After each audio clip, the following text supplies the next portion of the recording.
ద్వంద్వదోషవిరహితమై యందముగను ద్వంద్వవాకుల దోషంబు పొందపడక ద్వంద్వముల వీడి అనుభవానందముగను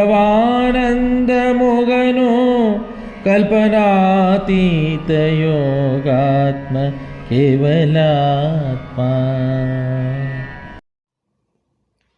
ద్వంద్వదోష విరహితమై అందముగను ద్వంద్వవాక్కుల దోషంబు పొందబడక ద్వంద్వముల వీడి అనుభవానందముగను కల్పనాతీత యోగాత్మ కేవలాత్మ. జై గురుదేవ. శ్రీ గురు బాలరామ స్వాముల వారిచే విరచితంపైన కేవలాత్మ శతకమునందు 38వ గీత పద్యం. శిష్య, ఇది వాదనలకు అందేది కాదయ్యా. ఇది ఎలాంటిదంటే ద్వంద్వదోష విరహితమై అందముగను, ద్వయదోషరహితమైనటువంటిది పరిపూర్ణ బోధ, శివరామ దీక్షిత సిద్ధాంతం. మిగిలిన అన్నీ కూడా ద్వంద్వములతో కూడుకున్నటువంటివి. జీవాత్మని, పరమాత్మని, బ్రహ్మమని, జగము అని, ఇలా అన్నీ కూడా భేదములతో ఉన్నవి. సగుణ నిర్గుణములని, ప్రకృతి పురుషులని, ఇలా ఉన్నది.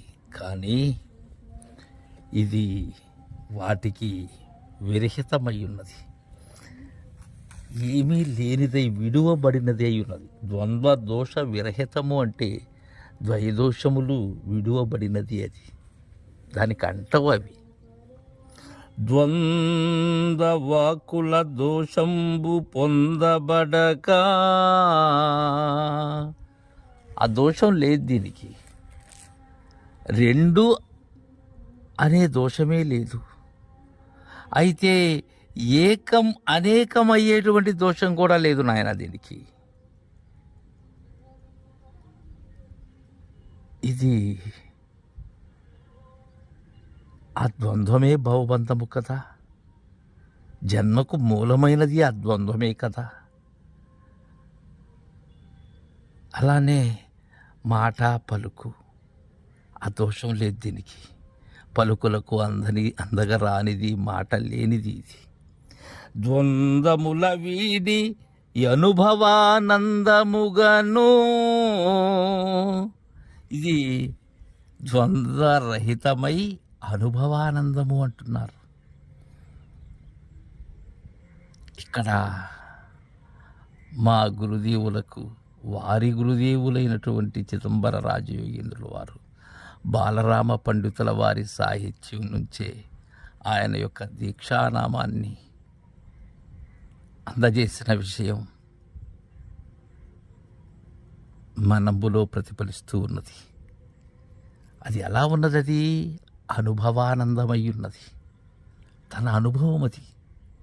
అంటే అది దీక్షితుల వారు అన్నట్లుగా తిండి అనుభవమో, లేకపోతే ఇంకేదో పొందిన అనుభవమో, యోగానుభవమో అది కాదది.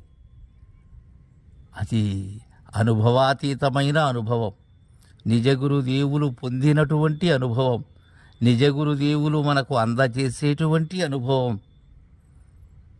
మిగిలిన అనుభవాలు కాదవి. నేను పొందే అనుభవం కాదది. నేను లేని అనుభవం అది.